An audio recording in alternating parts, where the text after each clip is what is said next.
Tight. Let's roll.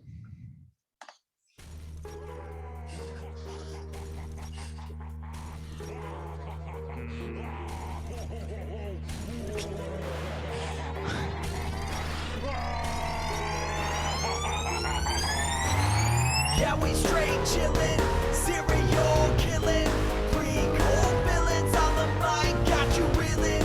5-star rated from the floor to the ceiling. If you catch a 1-star, no time for feelings.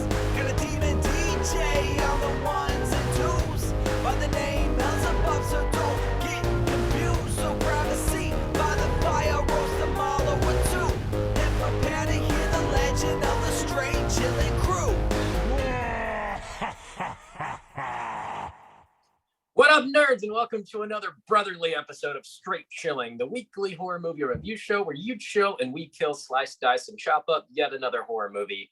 My name's Bob. I'll be your host for the evening. This is episode number 372, recorded Sunday, May 22nd, 2022. Tonight, we're going to be talking about the classic from 1982, Basket Case, 40 years old. Damn. Before we get into it, let me introduce everyone else on the show. First up, calling in from Washington, D.C., we got our boy, Randu. What's up? It looks like a squashed octopus. Hey, buddy, how's it going? How's your Man, squashed octopi doing? I love sushi. Love it. Gotta have it. All right. You do the ginger? You do the wasabi? What do you do? How you do that shit? Yeah, a little bit of wasabi. I steer clear of the ginger most of the time. I'm a hard pass on TBH. both, but you know, Really? I don't really know how this topic got started, so on a Well, good track. It's a Japanese film for sure. We all know Yeah. that for Mushy, sure. mushy, as we know. Mushy, mushy. Next up, calling in from South Korea, we got our boy Soju. What's up, man? Oh, what up? It's your boy, Big Bad, Big Bad Basket Brother Stains. No second takes. Big Bad Basket Brother Stains. Hold on, let's try that one more time. Brother. Oh, what up? It's your boy, Big Bad Basket Brother Stains. Big bad brains. That's my new punk band. You like to punk rock, right, Randy? Oh yeah, I'm a big fan of the Big Bad Basket Case brains. You like to punk rock. Right. I'm channeling Bob's 69-year-old ass over here with this.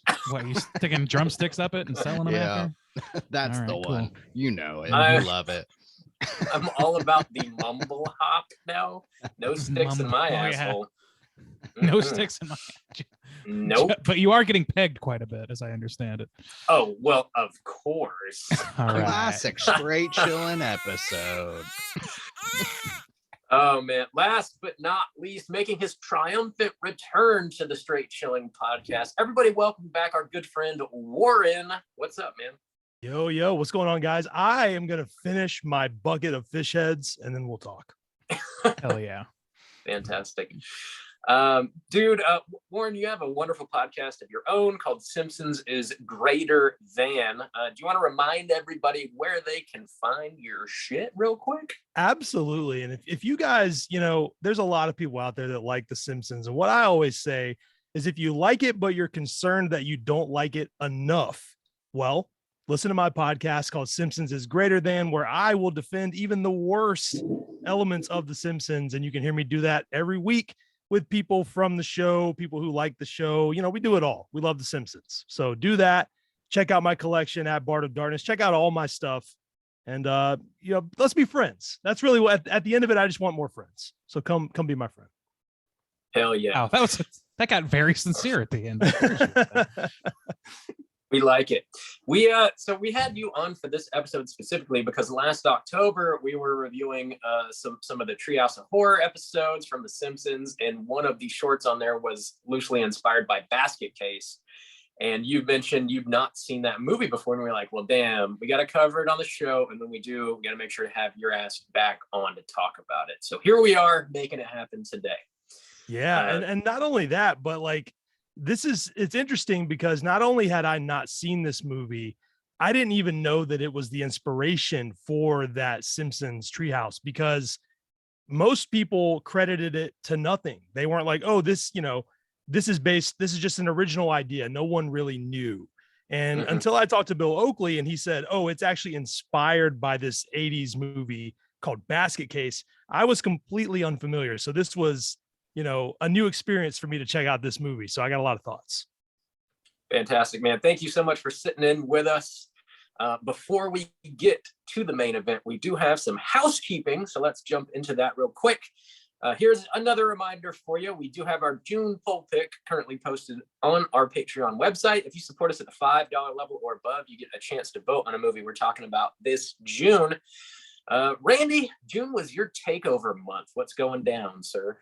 Yeah, so for my takeover month, what I decided to do was choose some films that are made for TV. So it's made for TV horror is the idea that I came up with. So from the options given, they are Threads, the BBC BBC film from I believe the early 90s, I want to say. Can't remember now. Duels, which is Spielberg's first film, as I understand it. And then John Carpenter's Body Bags, the failed pilot turned film for television. So how are those going in the poll there, Bob? Threads is winning handily now. Oh shit. Whoa, pulled ahead, huh? Pulled ahead, and then Body Bags is in second place, and nobody gives a shit about early Spielberg. They never have. Oh man. So yeah, make sure you get your votes in before the end of May, and we'll see what we're talking about this June. In other Patreon news, we got a brand new mini cast dropping this Friday. Juice, you are talking about a new release called You Won't Be Alone. Is that right? Yes, I was talking about that movie. I mentioned a couple times on What You've Been Watching, but it's a brand new film that came out. It's an interesting kind of artsy piece, but it's witch themed. I think if you like The Witch, Robert Eggers, I think you could really get something out of this film because it has a lot of similarities. I just think it kind of cranks the kind of like slow paced artsy level a little bit higher than even The Witch. So if you feel like you can get down on that or tolerate that kind of like slow pace type of film, I enjoyed it a lot. So yeah, you can hear my thoughts fully this week.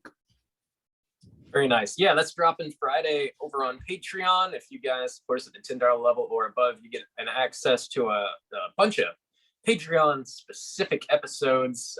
There's over 60 on there now, and you can listen to those on Patreon or on your podcatcher of choice. What else we got going on? I guess I'll hand it over to you, Juice. That's just about all we got for Patreon, but I know we have quite a few other things we got to get to. Okay. Let's squeeze the juice. What do we got? So double shots of soju this week. Triple shots. You are going to get Damn fucked up this week because I teased it last week, but if it dropped, I wasn't exactly sure when it was going to drop, but the newest episode of the Twimby podcast features myself. That is TWIMB, Twimby. It's on Spotify or wherever you get your podcast. And that's me and our boy Corey talking about BioShock. And this is part 2 of his series. So he kind of set it up in a part 1 by himself, and then we have a discussion together more in depth about mostly BioShock 1, but we do dip into the others a little bit as well. So if you like BioShock, check out that episode. Also on a cut above, talking about sleepaway camp. So I joined that crew over there, getting ready for the summer season and talking about old sleepaway camp. Wasn't that nice of me? Yeah, that's infamous one here from the old Straight Chilling crew, but I talk about it again. It's been a while for us, so it's interesting to revisit that one. And also finally some new YouTube content. This is another one of Bob's Tiki videos inspired by this film. This is going to be the second this year. Bob, tell us all about this cocktail you're making for us. Yeah, a little bit, more than a little bit. We are wheezing the juice over on YouTube. Yeah, so I made a cocktail inspired by Basket Case. It's called the Belial. And if you're listening to this episode right now, that video has already been posted. You can go over there, check it out. It is a rum-based cocktail. I won't give it all away, but if you want to know exactly how to make it yourself at the house, swing on by YouTube / Straight Chilling Podcast, I think. Yep, YouTube. Yeah. Mhm. Yeah, and check out that video. It is a delicious and also frightening beverage.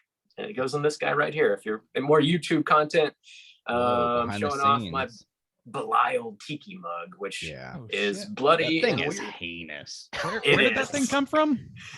Oh man, I ordered this one Was that a Mondo or is online. that something else? It is not a Mondo. I forget where I got it, but I can look it up as we're talking and tell you in a minute here. Great. I'll stretch for you. Now, in Thank this you. this cocktail does sound quite delicious. I am partial to the rum drinks, and like, is it iced? How we taking it? Is it warmed? Oh yeah, perhaps? it's definitely iced. It's dirty dumped actually, as most tiki cocktails are. Well, I mean, I know that Whoa, one. That well. sounds I right know up your that alley, move. Bob. You gotta do the dirty dump. I got this tiki mug from Middle of Beyond. If you are Oh wow, it's interested crazy. in You picking just one up, Brought that off the top of your head. It's crazy. just right off the top of the dome there. Look at Right that. off the dome. Also, the last thing I've got to mention here is the past couple weeks we have been not doing our Joe Bob live watch, but this Friday, the 27th, we're definitely going to be back on track with our Joe Bob watch parties. So if you want to join in on that, if you want to join in on that, I will post the link to join the Zoom watch party / chat just before 9 p.m. Eastern Standard Time, which is when Joe Bob kicks the show off. Is that everything? Is our house clean? Yeah. Yeah. All right. Sweet. This house is clean. We're kicking off the main event. We're talking about Basket Case, and let's start with the back of the box. What's on the back of the box?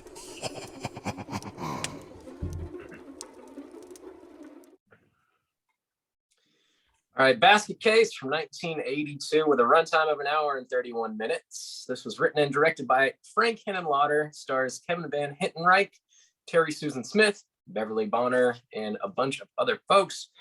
I believe it's pronounced bone hair. Boner. I've got a Beverly Boner. Wow. The Making plot really synopsis- the simplest fucking connections I we know. possibly can here on Straight Chilling. killing it, really killing it. Mhm. Plot synopsis brought to you by the back of the box is as follows. Dwayne Bradley seems like a pretty ordinary guy. His formerly conjoined twin Belial, on the other hand, is a deformed creature who lives in a wicker basket. Arriving in the Big Apple and taking up a room at a seedy hotel, the pair set about hunting down and butchering the surgeons responsible for their separation. Gentlemen, had you seen this movie before, and would you recommend people check it out? Warren, why don't you kick us off, man? Okay, so like I said up top, I had not seen this before. In fact, I might have heard the name, but I knew very little about this. I think I had Bill Oakley explain it to me because I feel like I knew nothing. It was an experience, man. I had no expectation going in other than the rough synopsis I had heard. And I would recommend it. Yeah, I think it's definitely worth watching. It's a very, if it was possibly made with a little bit more skill, it might be better than some of the other more known horror stories. I think it's a cool idea for a story. Okay, sweet. Juice, what about you?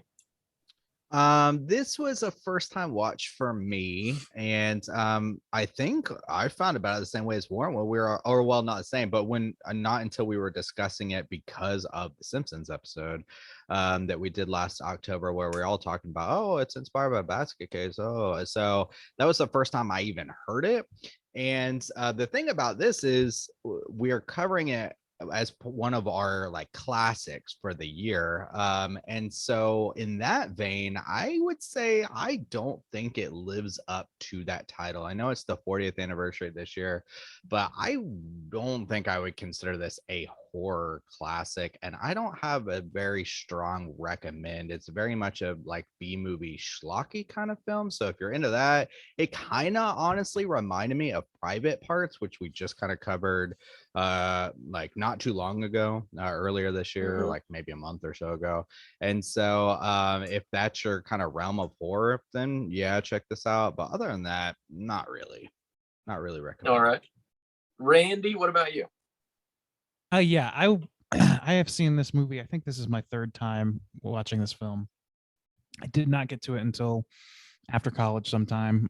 So it's not, something I've lived a long life loving or anything like that.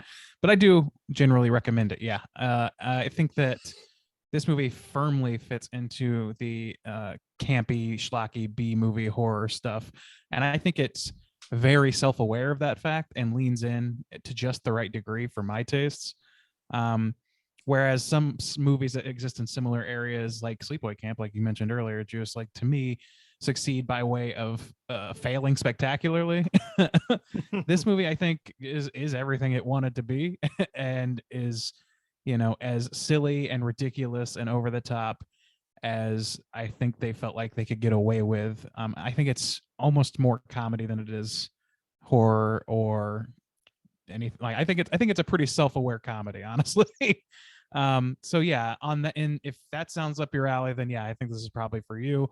I don't think that it's not self-aware to the extent of like Black Dynamite or something like that, but it's self-aware enough for its era to kind of like straddle that line to kind of a perfect degree for my particular interest in both comedy and horror. So yeah, I generally recommend it. It's a good midnight movie type of deal. Sweet deal. Bob? Yeah. I missed the cue first to ask you, do you have this box? You got the mug. You got the box to back it up? I got that sweet baby blue. Right there here. it is. Okay. Thank God. Ooh. Okay. Yeah, I actually have the Arrow video edition of this. And if you are a fan of this movie, I highly recommend picking this thing up. It's really easy to find. And the list of special features on the back is like a damn novel. It's insane how much like love they put into this release. So if you want to know everything you could possibly know about Basket Case, pick this up from Arrow. I dig this movie though. I've seen it a handful of times, and I think it's definitely worth watching. It's very low budget and rough around the edges, but it is certainly a kind of a pitch perfect grindhouse type of movie. So like if that's a vibe that resonates with you, I think you're really going to love this movie. And I think the balance of comedy and horror works pretty damn well for me anyways. I recommend it. I think it's definitely worth watching. That sounds like a medium recommend across the board from us. I would say generally positive recommend. Generally with positive. One weirdo. Okay. Even Bob's recommend was pretty cute. Let me say this. So I there was a lot, like for the first 15 minutes, I was just laughing the whole time. And I watched it with my wife and I was like, okay, this is real bad, And around the halfway mark, I look over at my wife and I go, am I crazy or is this kind of good? Like, I really do think it sort of comes around at a point and feels not so dumb. Like there is that self-awareness that Randy's talking about. It is, some of the acting is horrendous. It has all of that, but I do think the story at its core is interesting and kind of cool. And it's easy to sort of get into it by the end. So, but it really counts on you giving it a chance. It doesn't set up, it doesn't answer half the questions for you at all. And you really got to just watch the whole thing for some of it to even make sense. And I kind of like that about it. Yeah, this movie requires kayfabe and just leaning into the unreality of it. Totally. Yeah. Well, let's go ahead and drop that spoiler warning and then we'll get into the rest of the movie. Here we go. Spoiler warning.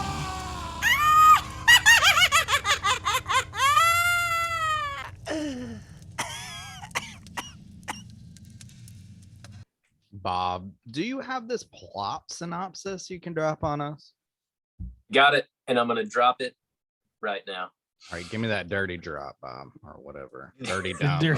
The dirty dump. Gotta take a wicked dirty dump. Okay, goddamn. What a shame that I have said that on Randy record. is censoring him. Randy is shaming himself. Yep. What are I you am- doing, idiot? One man skid over there.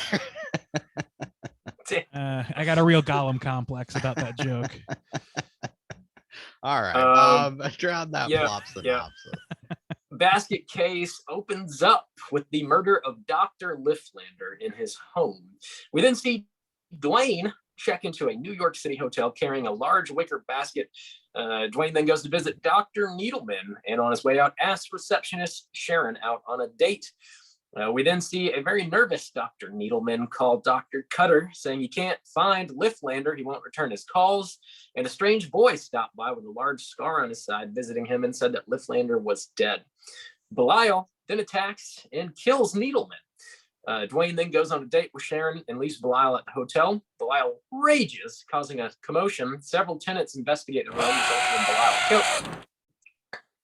Exactly.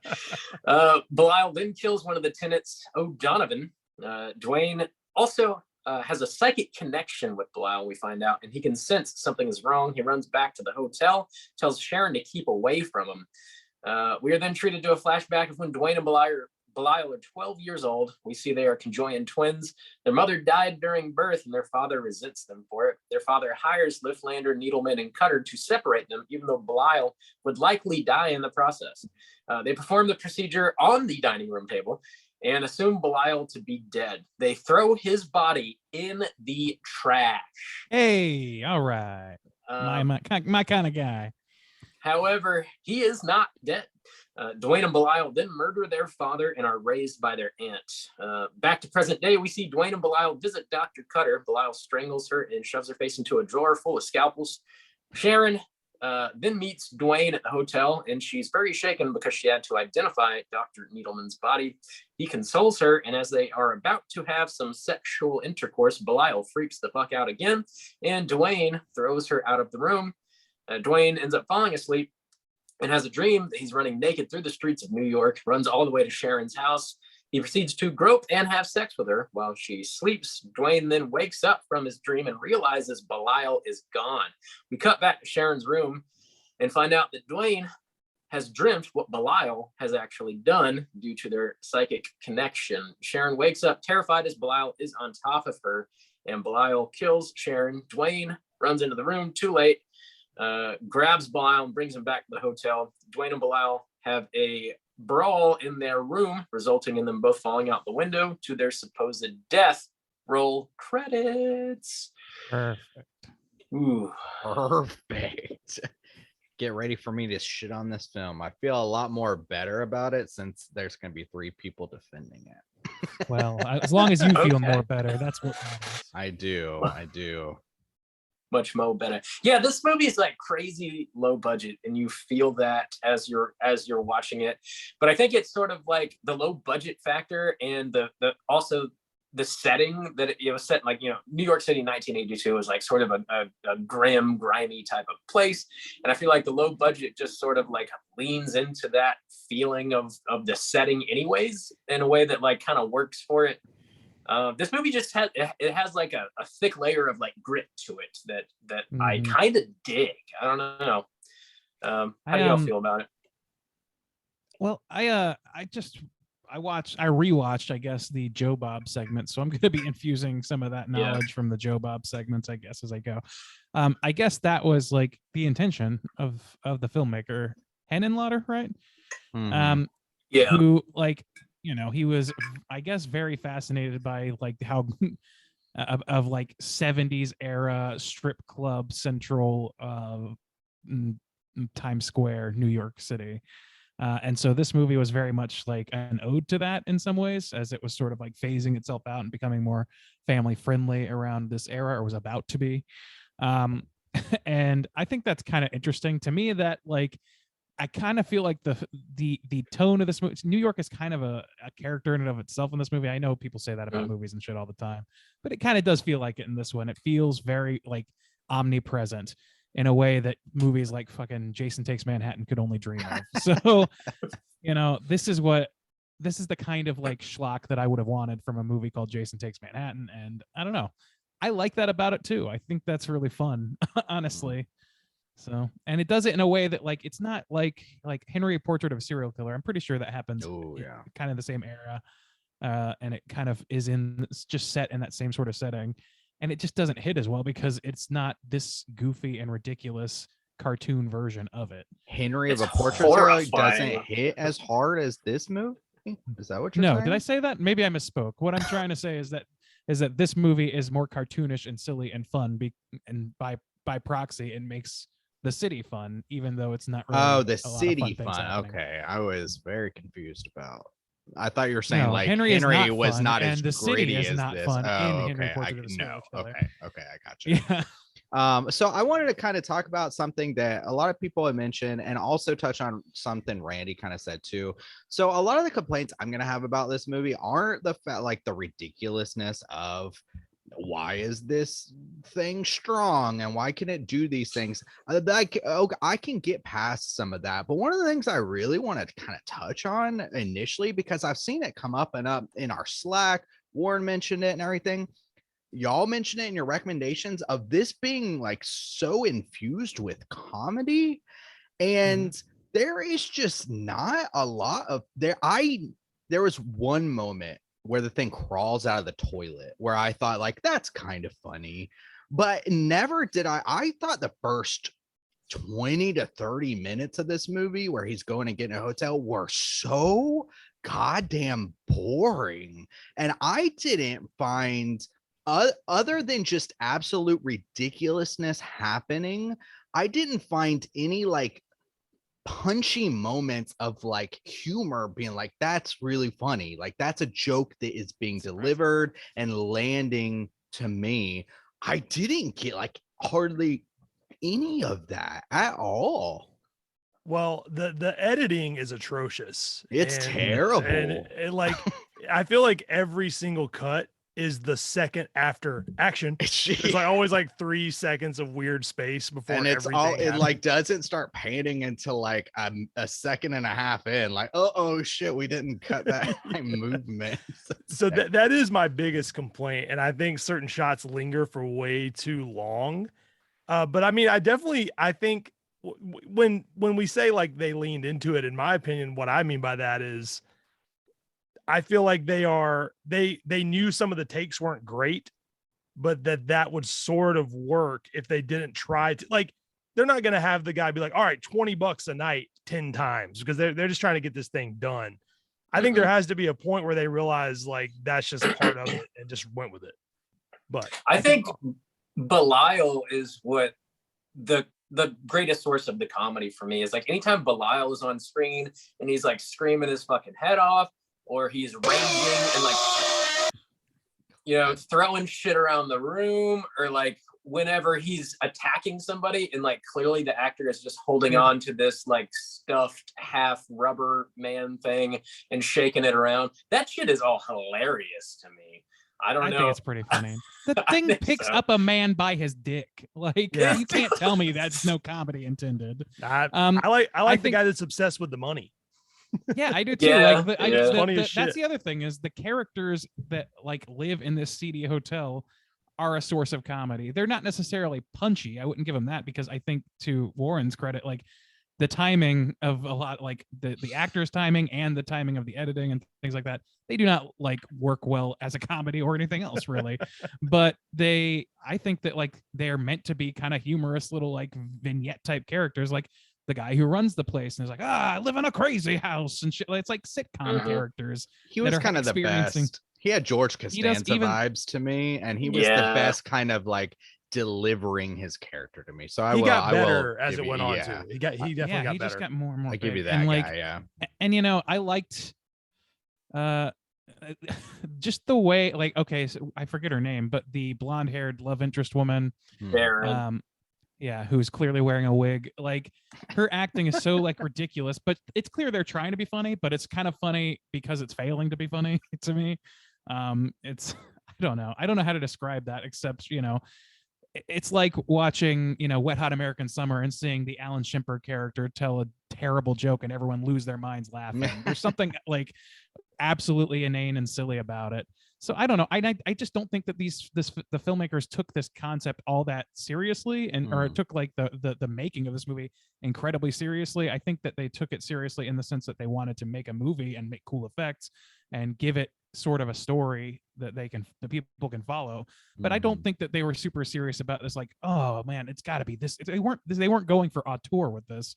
And I mean, you can say that about a lot of films, but in this movie, I think that they really, when I say they leaned in, I think that they leaned into just kind of knowing what it was they were making and just had fun with it. Like, well, that's what I kind of struggle with, because I feel like this movie, like, especially if we're going to pick a certain aspect of it and say, like, are they really trying? Are they leaning into this? There are moments, especially around this creature, where I feel like they're really trying and putting a lot of effort into this. And sometimes I put a note, it looks cool and very interesting. Like, where there's one moment, I think, where it kind of reveals itself in the room, where I think there is an actual guy coming out of the basket and they've got like actual makeup and stuff, stretcher costume. Yeah, I was like, okay, that looks like good in its own terrible way. And and then obviously they're doing like some stop motion effects, which takes like a lot of effort to do and stuff like that. And so I can't fully lean into that idea of where they're just like, oh, this is just absolutely silly, and most of the time somebody's holding this plastic thing against their neck, when that's not completely true. Half the time they're actually putting in quite a bit of effort to make this thing somewhat menacing or interesting. But I just like, I don't know. I'll give the good to the good, but I think the bad is just bad. Well, this is a very like run and gun production. They had, I think, $16,000 when they started making this movie, which was literally all the money Henenlotter had to his name. And they got like halfway through production, he ran out of money. So they had to just like start scrapping together money wherever they could find it. And like by the time they wrapped production, I think in total they spent $35,000 to make this movie. Like, they didn't have permits when they were filming in the streets. Like, it was just a very scrappy, like thrown together sort of like DIY production. So I think they legitimately tried to make a good movie, and this was the best they could do with what they had. So I think in some scenes it comes across as like more successful than others because maybe they had more time or more money that day, or what have you. Yeah. But like, making a creature look good requires like somebody who really understands lighting and like a DP that's like got a few reps. And like, that's probably not what they had here. So like, this creature in some situations looks extremely goofy, but like, I think that just adds to the charm of the movie for me, knowing that like they had no money and like they probably spent a few $100 to make this creature, and like the little like claymation like sequences where he's scooting around the floor look goofy, but like I just kind of dig that you can see the seams on this thing. Totally. And that, like, I guess that's kind of where I'm coming from too, is like, okay, I know this isn't a reference point that a lot of people will get, but I was a big fan of like the Chris Gethard show, which was a public access show where improv comedians would come on every week and play some ridiculous concept up, like what's in the trash can, and have people call in and guess what's in the fucking trash can. And they're trying to make a fun show. They're trying to make something interesting. They're doing some things with a lot of effort, but things falling apart and sort of the hubcaps falling off the car and in a really hilarious way. That's part of the fun too. Like, they know that they're making something that is slapshod, but they're trying really hard to make it, and just sort of laughing at how they're raking leaves on a windy day with it. And I think that's kind of fun. Yeah, I think the reveal of him is real bad, but they immediately kind of save it because like the next two shots of him, someone's in it, which I like. And I mean, like, like we're all saying, there's moments that are cool. I think the score is pretty decent. Like, it starts off, kind of cool. Like, there's definitely, like, you can tell there was a mix of no money and some money as they were making this movie. Yeah. And I guess that's my problem too, because when I have a movie like this, I guess I'm expecting a real kind of schlock fest where you're like, oh, look at this crazy gore and stuff like that. And because of its limitations, it can't even really deliver on that. I think there's one moment of interesting gore, and it's like played off like so lightning fast that it doesn't have like a whole lot of impact. It's where the doctor gets like her head put in with a bunch of scalpels, and she comes out, she got a bunch of scalpels in her face. Most of the other things is just like really terrible looking fake blood just kind of coming down people's heads in a general kind of sense of way. It doesn't look particularly interesting. There's not a whole lot of like makeup effects going on. And so even for a schlocky like B movie where you're like, oh, what kind of crazy gore am I going to get from this nuts kind of monster? It's like nothing. You're not really going to get really anything. I mean, the whole kind of appeal of this is look at this wacky ass monster that they have conceived. I think when he kills Needleman, it's pretty fucked up, if I may say so. It's just pretty. I mean, he he's like rips splits his stomach open. He rips him in half. I mean, it's pretty gruesome. Yeah, it's and, pretty you rough. know, to me, like I guess I don't equate schlock with it having to be like great gore effects. It doesn't like, or even like a lot of gore effects. I don't think schlock necessarily has to be, you know, all that like that's the whole selling point, especially not in this movie. Because okay, and here's another Joe Bob thing that I learned from his show, which is that they, you know, at one point they kind of got cold feet because it got a bad reception at the Cannes Film Festival of all places. Pecan Film Festival. The Pecan Film Festival. And so they tried to release this as a straight comedy by removing all of the gore scenes and doing just all implied off-screen stuff. So yeah, like I think they knew that there was some comedic edge to this thing. I think they knew that it was a comedy. And I also think that like the gore was never all that they wanted to portray with this movie. I think that what they wanted was this crazy little story with insane characters set in this grimy ass setting, sort of lovingly set in this grimy ass setting. I don't know, man. I think that the gore was part of the package, but I don't know that it's the whole deal. And it certainly didn't come off that way. It's so crazy to me because any elements that people say they like about this, I just don't see the elements there. Again, with the comedy, I can't imagine them trying to make a comedic cut of this film because there's just no jokes delivered. It's all kind of situational, and you have to have some kind. Like, I didn't find the guy looking for the money humorous at all, like 0%. I got no laughs from that. Literally the situational things were the thing getting out of the toilet, or you know, like the guy running through the streets naked. But like there was never a time where I was like, this is fucking hilarious. Never. No, it's a chuckly movie. Yeah, I don't think that you're right now. I'm telling you right now, if different tiers. Go ahead,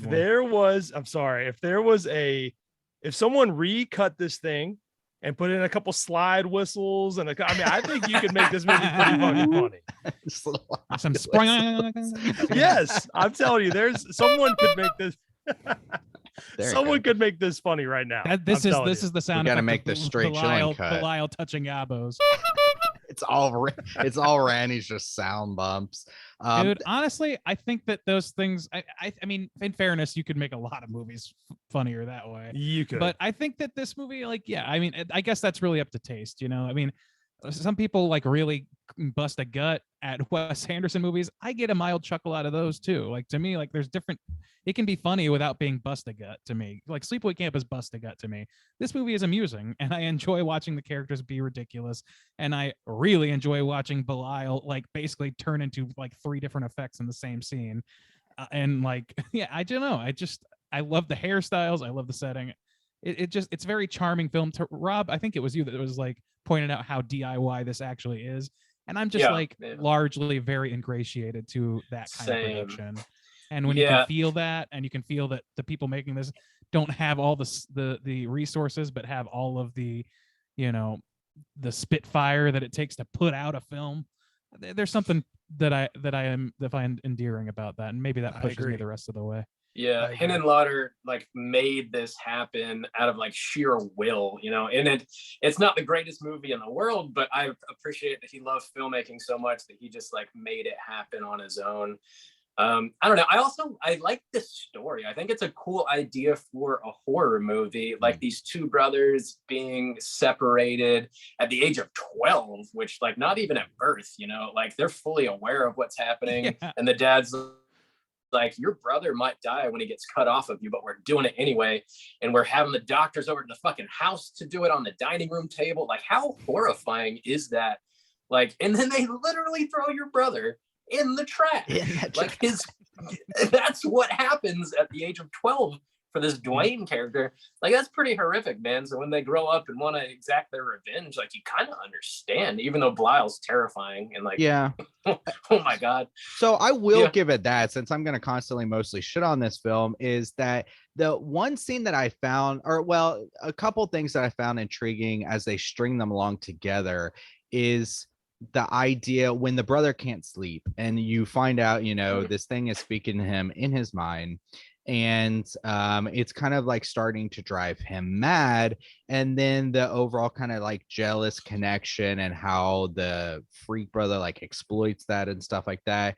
And that is interesting, and I feel like, you know, outside of even just the Simpsons, this has inspired some kind of evil twin things, and so there is something to that. The negative of that effect, though, again, going back to just how low budget this is, and just the general like low grade of this movie, is nobody can act in this movie, and so this kid and this character is almost a big nothing. So anybody who, like, a guy who's supposed to be portraying some kind of, you know, jealousy or some kind of bitterness towards these doctors, which I didn't really see until that very last scene. Actually, he did a pretty good job in that like kind of last scene, but for the most part, he's just this big vanilla bean. I mean, he's not, he can't act. He has no specific characteristics to himself, only his situation. And so even the best, most intriguing parts of this film are like kind of fall on a flat note to me because of that as well. Maybe I just explain things away too easily, but I look at that as like, look, he had his brother surgically removed at 12. He killed his father. He was raised by his aunt. He had to keep all these weird secrets. He's never been with a woman. Like, clearly this dude is probably what someone in that situation would be like. They would have no personality. They wouldn't understand social cues. They wouldn't know not to show a huge wad of money to the seedy hotel lobby. Like, I mean, I know it's really at its core bad acting, but there is some element of that that sort of makes sense. This dude would be fucked up. So I don't know that I guess I explained that away to myself too easily. No, I tend to agree. I'm like, yeah, I mean, it's totally fair to say that acting wise, honestly, maybe the best acting in this movie is the hotel manager, because he is full scale vaudeville actor going. I kind of like Needleman a little bit. Needleman's kind of funny. Yeah, Needleman also chews up some scenery. Yeah, that's for sure. Lift later in the beginning is hilarious too. When Belial cuts the power, he's like, "Oh God!" He's freaking the fuck out. I had a good laugh at that. Oh God, no! Exactly. Yeah, the power's out. Oh God, no! No, I don't know. When it comes to God, fucking main guy, fucking poodle hat, Dwayne. like this guy. First of all, the hair goes a long way for me in terms of the comedy. Pretty much everything this man does is funnier because his haircut is ridiculous. But also he's got like the idea that this guy is naive can kind of sort of like Warren, like his naivety based on his weird fucked up upbringing and his need to sort of conceal himself and his brother, I think can be used as a method of explaining it away. I don't think that like his acting is very good, but I think that it does make a kind of sense for the character.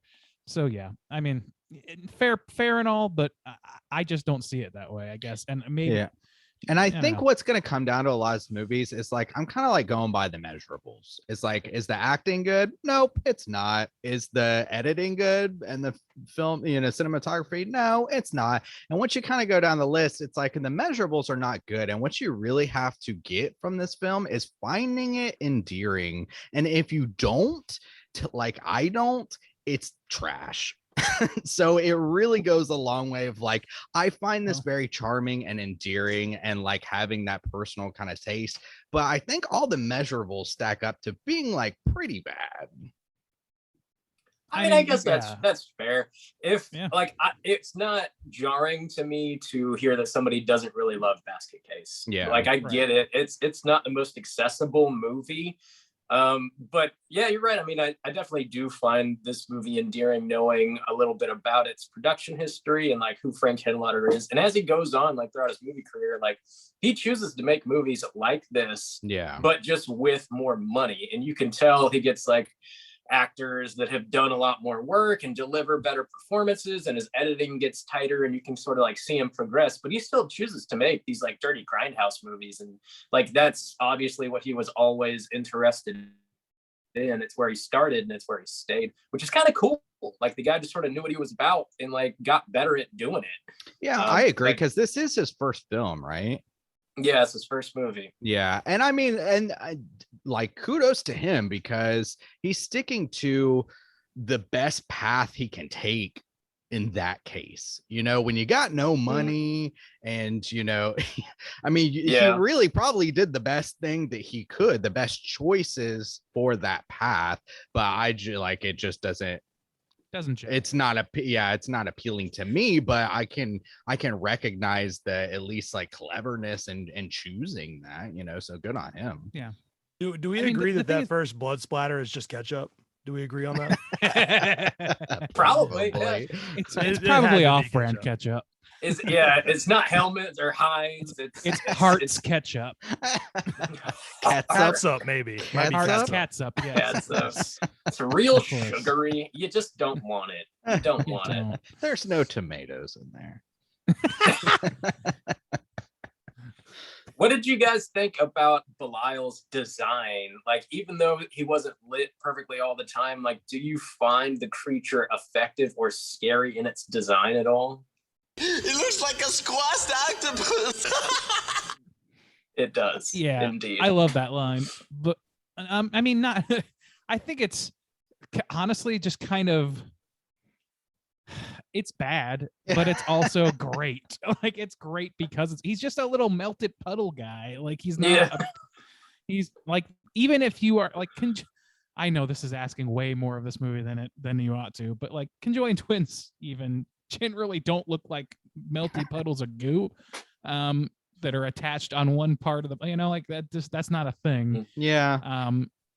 But I love that, like, what it does is it allows him to like, I like at the end, the very last shot of them lying there and he's like right back into his side, like Belial is right at it. Like, I don't know, there's little things like that really work for me in terms of the design. And then I also think that it just allowed them to do all these really ridiculous and like, and sometimes poorly hung together different shots of this monster and have it make no fucking sense, and you just have to roll with it. So there's, I don't know. Again, he's pretty that's jacked. The sort of thing. I mean, got to give him that. Dude, he lifts a man up by his ball sack. Well, he's walking around on his arms. I mean, we don't see him do that, but if you walk around on your arms all day, you're going to be in pretty good shape.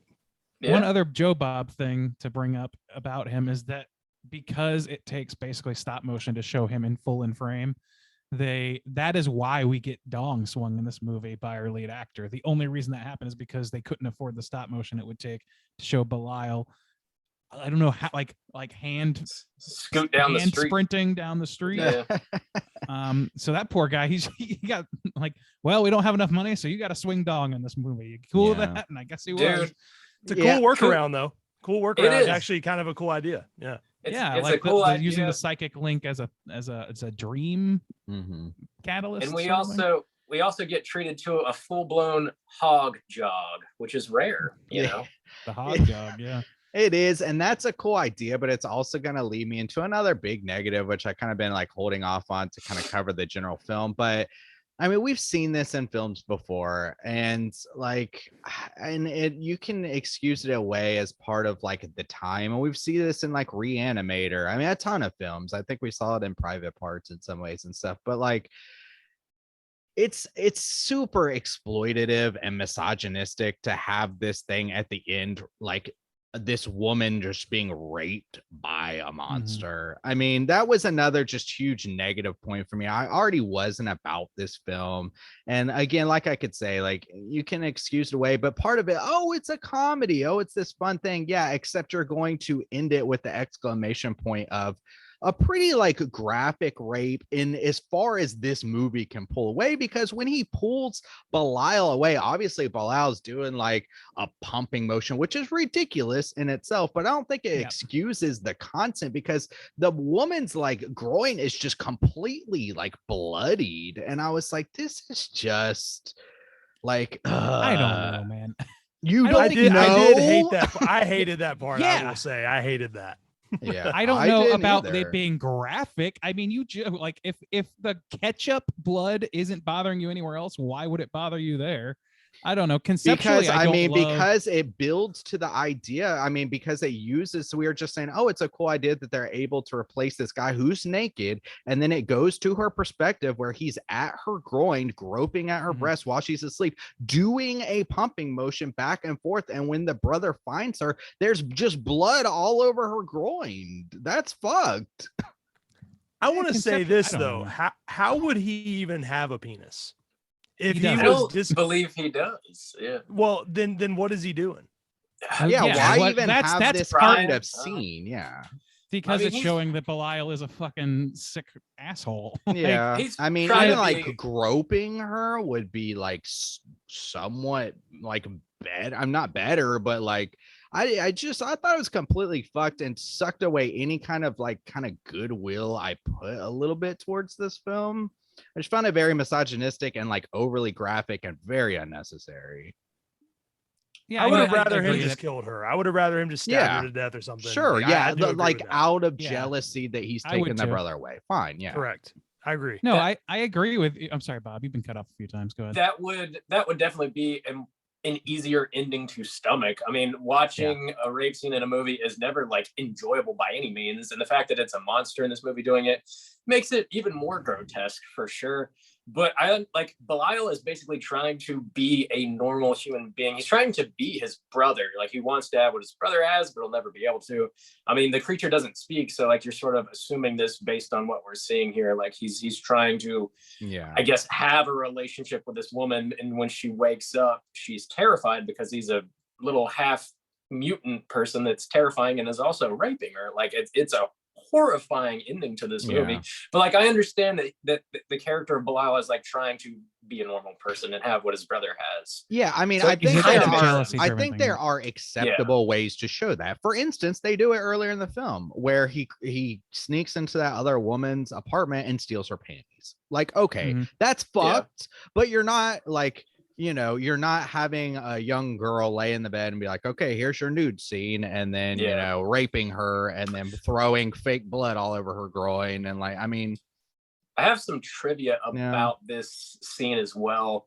That when they were filming this scene in the movie, I guess the cast and crew were like so disgusted by it, they actually did walk off set. okay. And apparently that happened again when in another one of Henenlotter's productions. I think it was Brain Damage, which was his next movie, I believe. That happened as well. I don't know what scene it was in Brain Damage, but I don't know. So I mean, yeah, it's obviously it was detestable to them at the Okay. time. I mean, they obviously That's good finished to making hear. the movie. And the scene is still in the movie. It's not an enjoyable scene. Like I understand why it's in there, but it's definitely not like my favorite Yeah, part of the yeah, movie. that by just any kinda means, you know. It's just kind of a thing that kind of takes a dirty dump on the idea of like, oh, this comedy or whatever. It's like, yeah, it's all fun and games until a monster. I mean, it's a it's horror all fun comedy. and games when like It's a still a horror monster's comedy. like doing Yeah. stop motion all over the ground, but then when you're making it rape someone in a very graphic manner, it's like that's fuck. Like fuck See, that and guy. that's the thing. That's the thing is I Fuck don't this director and that like, and that. I mean, I can choice. understand people not liking that, like not liking the scene. I don't particularly like it. Like it doesn't like rate for me, but it also doesn't bother me, particularly in this scene, because the rest of the film is so goddamn silly. The monster is silly. The very like everything about this movie to me strikes as sort of like like why would I be scared of a camera? Like it feels like I'm watching a movie, not like I'm watching somebody get raped, because it's very Yeah. slipshod. It doesn't, I don't have a visceral reaction to this the way I would in other movies, as I guess If what it I'm was getting at. So it doesn't disgust me or hyper-realistic. repulse me the way that even a semi-realistic, it's not even remotely realistic. So the thing doesn't have a penis. And what is the blood? We don't even know if that's her blood. Maybe it's his. We have no fucking clue what's happening in this scene. And to me, it just kind of it just kind of flows well, not well, but it kind of excuses itself away as being like, I mean, that's stupid and they don't have to do that, but it doesn't really bother me, I guess. I think it was a waste of a privileged shoot position day for me, but it's a waste Yeah. of a shoot day. If they were struggling with money, I think it could have just been implied that he killed her, and that would have been enough. So it does feel strange. Yeah. I think it not a good was decision. But they hoped it would probably do something for the film to have a longer nude scene, I'm sure. I mean, I understand that decision in 1982, but it's also like it goes on for too long and it's a little unnecessary. And it is the true low point of the film, because you're supposed to sort of feel sorry for him by this point. You know more about him. You're supposed to have a little bit of sympathy for the life that he has led. And then it's like, oh no, like he is using his, shit hand to also feel entitled to hurt people outside of just people who wronged him. So that, that does take away, I will admit. That's a good point, Warren, because I can easily make this movie better and you can still include the things that you want to include. For instance, they're about to have sex consensually. You have your nude scene there. Have sex, have Belial freak out, have the brother, in order to improve it, have the normal brother actually distance itself, start to become disgusted by Belial's actions of killing other things, become disgusted from his brother, and actually start to abandon him. And as a result, Belial kills the girlfriend who the brother has formed a closer bond with. That makes it an instantly better film, and you get to have your cake and eat it too.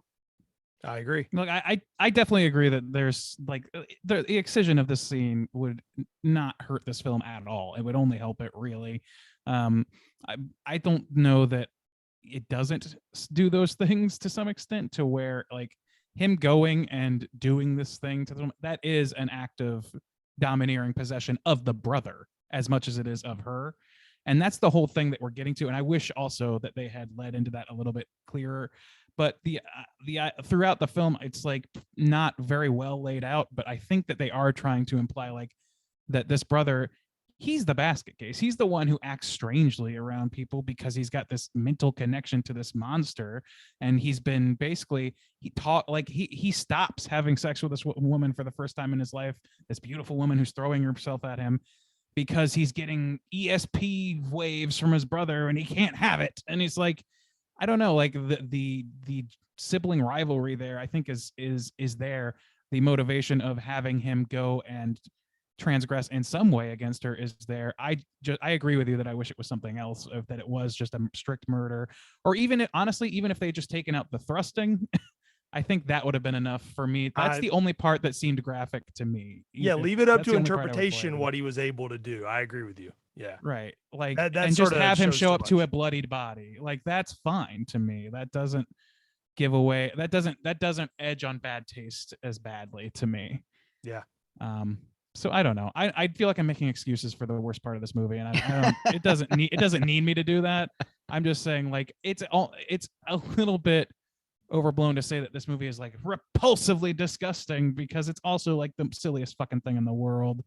And if it had been actually graphic, I think it's unnecessarily misogynistic.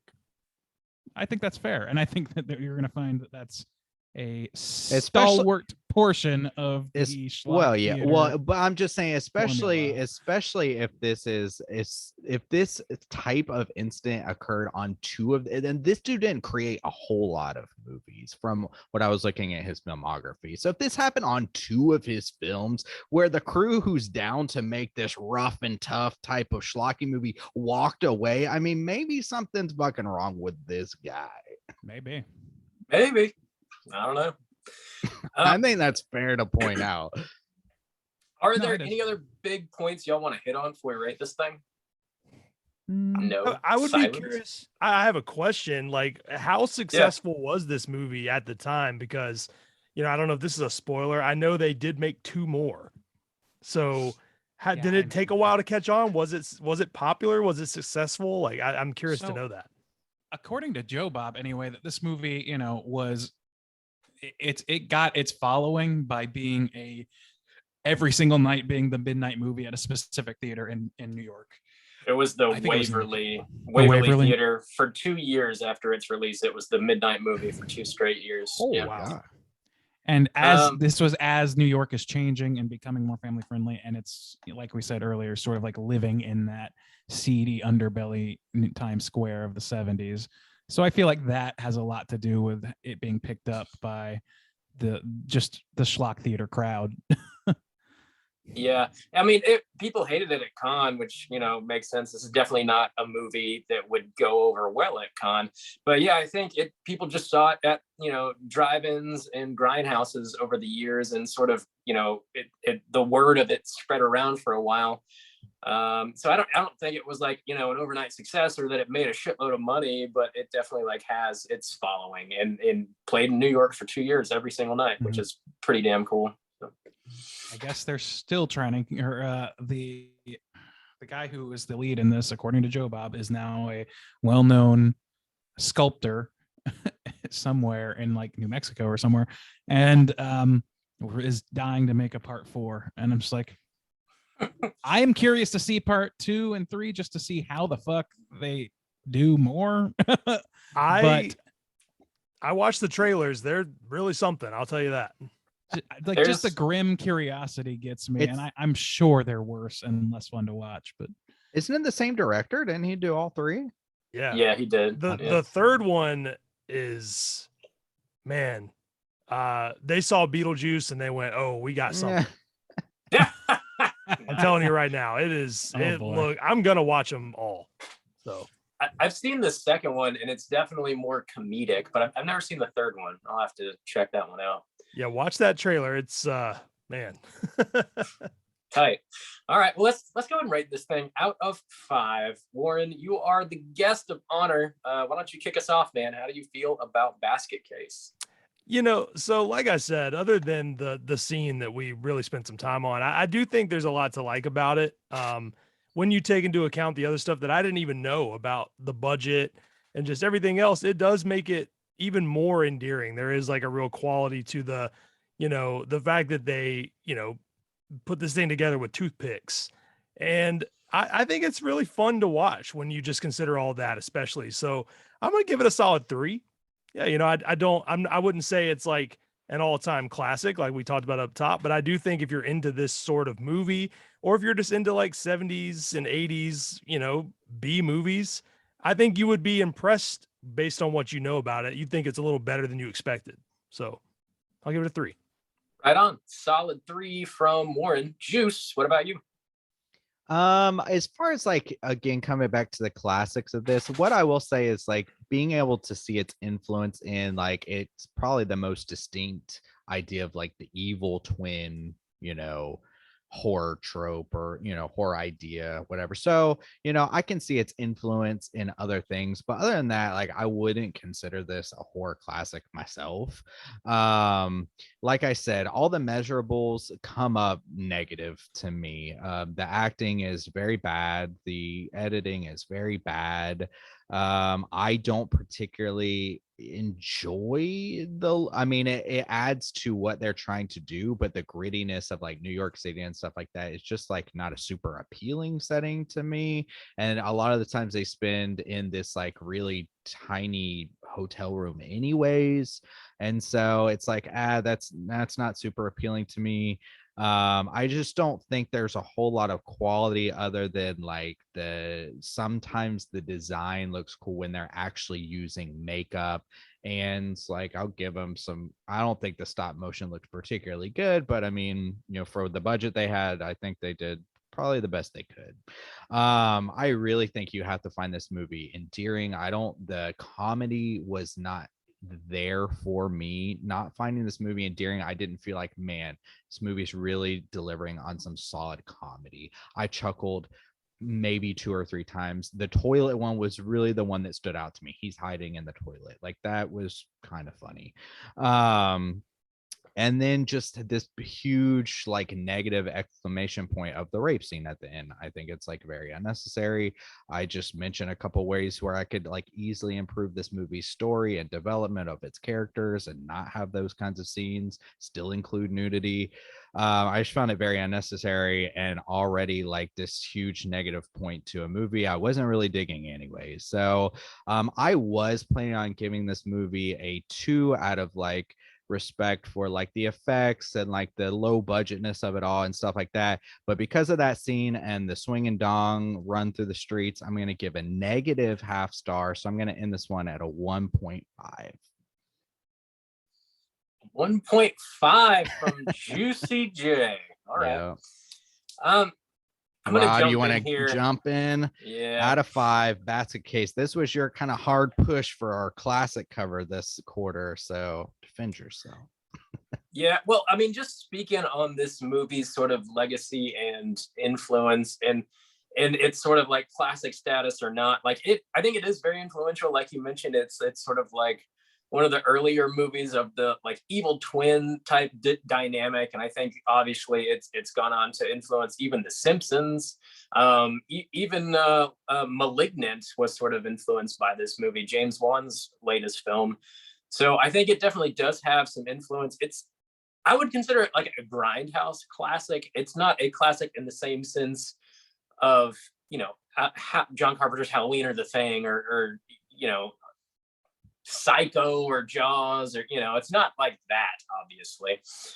But the movie itself does have a certain charm for me. It's got this kind of like punk rock DIY vibe, this very low budget sort of thing that I appreciate about it. And the comedy, for the most part, does work for me. I think anytime Bilal's on screen, it's pretty hilarious. Like when he's attacking people, like his scream, the way that sounds, is just like overblown and ridiculous. And like his goofy face, like he's also like kind of scary in some scenes when he's like raging and you see how strong he is and he's throwing furniture across the room and just breaking shit down. I think whenever Dwayne is like dropping sacks of hot dogs and hamburgers into his basket and you just hear him like going to town, like that shit is funny to me. Not like busted gut funny, but like I get like pretty consistent chuckles.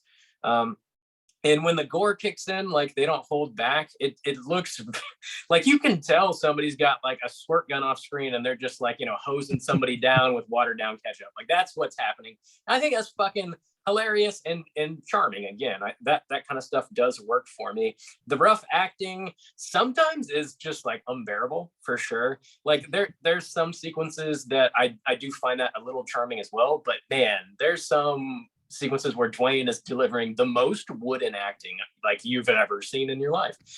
I also found it kind of confusing as to why Sharon was so enthralled with Dwayne, because like he does nothing and she just like loves the shit out of him. And like even when he sort of, you know, kicks her to the curb, leaves her ass at the fucking Statue of Liberty and hauls ass, she follows him back to the hotel and was like banging on his door, like demanding to be let in. Is like, damn lady, like this dude's kind of crazy. And do you see where you're standing?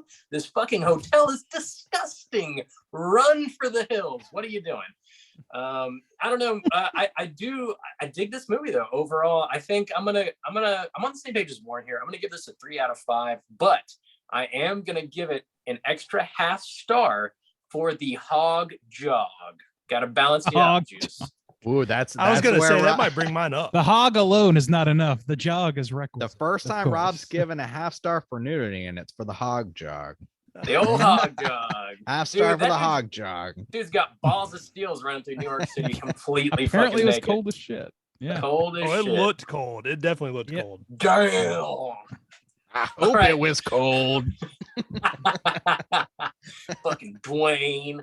Randu, how do you feel about Basket Case? Yeah, I mean, I largely agree with pretty much most of what you said, Bob. Like there's some things about this movie that are certainly distasteful, or other like that one scene is distasteful. I don't think that it's particularly like disgusting to me. So I guess it's not getting a pass by any means, and it could easily have been written differently and accomplish the same goal, to Justin's credit on that. But I just like, the rest of this movie is so goddamn silly and ridiculous that I have a hard time getting offended by it, I guess. So that aside, just sticking the pin in that, I think overall this movie is a lot of fun. Like, I think it's a fun in a group setting. I think that it's general, like the placemaking that they do in this movie is pretty great. I think that some of the acting is like way ridiculous, like soap opera acting that is funny to watch, and some of it is, to Rob's credit, like pretty wooden and a little bit hard to watch. There were parts of this movie that I was bored. But largely, like, for the kind of movie that this is, the grindhousiness of it all, I think it deserves a place in that realm of classic. Like Rob said, I think that it hangs together better than most movies of that caliber, and certainly of this budget. I think they made an honest attempt, and I totally do see the DIY like magic that's going on. Even before I really knew anything about the production of this film, the first time I saw it, I was like, you could just kind of feel the sort of like devil may care, just fucking let's try it sort of ness of it all.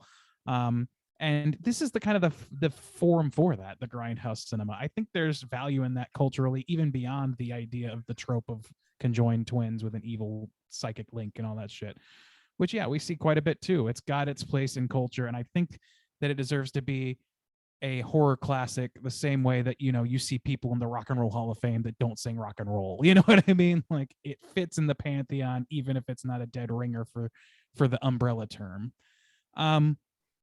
Overall, I just really, I don't think this is a movie that I could watch over and over and over and over again for eternity, but I could watch it a few times and I could still find new things to like about it. I think with a drink and some buddies, this is a perfect kind of film for that. But yeah, it's got its faults, certainly, and it's by no means a perfect film. It doesn't it's not trying to, and doesn't say a whole lot, but it does give off enough of an entertainment value for me to look upon it positively. So for me, I was hovering between a 3 and a 3.5. I'm going to give it a 3.25 and just split the difference so I can stop making my head hurt. Yeah, it's not great, but it is to me a classic. It has its place, and it is a lot of fun in a lot of ways. Also, I do want to double down, Bob, to your point about why anybody would be interested in Dwayne. I guess the reason is because that actor, or that woman, the receptionist, God, I cannot remember these characters' names. Sharon. She's just like a lunatic. Like, she acts like a manic, insane person for the entire first time you see her. She's just like, I don't know. It's like tough to understand where she's coming from the whole time, and it's tough to understand what she sees in Dwayne, except for being just desperate, hard up to be with this guy. I also like that Dwayne has two modes. He's either like he's either dull as a fucking doornail, or he is like, don't you understand? Like, he's like, he literally only has two gears, like a fucking rock, or like just high school or theater. A cackling drunk, which is also fun to watch. I literally told my wife, I was like, there's not an actor in this movie outside of maybe the father and the lady in the waiting room at the doctor's office that could have even been cast in a school play. Like, I mean, there's some really bad their aunt did a good job, actually. Yeah, she's pretty Credit good to her. But yeah, it's fucking Dwayne. I will say, to defend Sharon is working in a pretty terrible place, so it doesn't seem like she has good judgment skills anyways. They like really play up the bimboism of her. To your point about misogyny, maybe there's something there, because damn, this woman just makes every bad decision, I think. Yeah. Also, why is she wearing a wig? I'm curious what her hair was like. Joe Bob covered it. Rob, you go ahead. I would say I have some trivia on that as well. Ooh, right. So she was in a band. The actress's name is Terry Susan Smith. She was in a punk rock band called the Tattooed Vegetables, and she wore a wig because she had to shave her head for the band. Whoa. Okay. Much to Henenlotter's chagrin. Yeah, we're talking about misogyny, and I don't want to sound like an asshole, but she was not bad to look at. I'd be curious. No, I mean, the bald head. I'd be curious. Yeah, I don't know. but these tattoo punk rock vegetables- girls, man, like back in the day, that's what shocked me about it. I was like, okay, well, own yourself, I guess. Do it. I tried to find them on Spotify. They were not there. So Oh, Yeah, They got to be I on looked for 'em YouTube or as well. something. There's got to be. probably. Do you have more trivia, Bob? I do, but before we get into the trivia, we got to jump over to our Rotten Tomatoes segment real quick. However, our aggregates is a 2.8 for Basket Case. Let's see what I'm the glad I critics and could users keep it think. under that 3 average. Thanks a lot, Juice. Oh, Proud of boy. that. You're What an God, average. you love Even taking with credit. Bob's half star for the hog jog, I kept The it old under hog the jog. 3. I've never seen somebody so quick to ascribe credit to himself. It's crazy. The averages. I have gained them. Gotta pull it down. All right, Randu, take us away.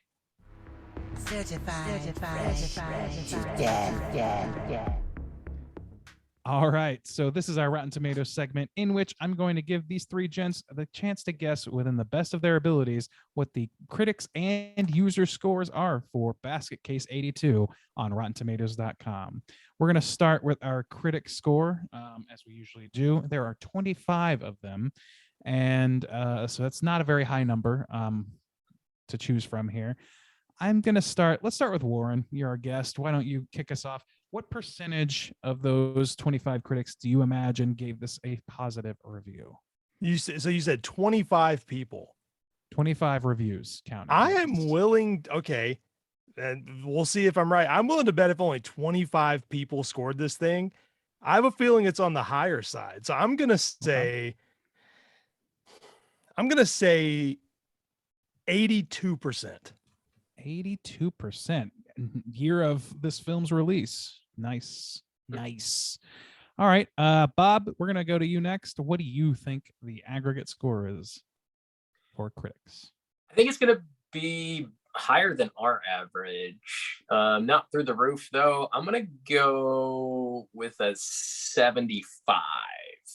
75. Okay. Juice, how about you? Where are you coming in on this one? Yeah, I'll take the low end, but I'll keep it around the same area. So I'll take the 69 special.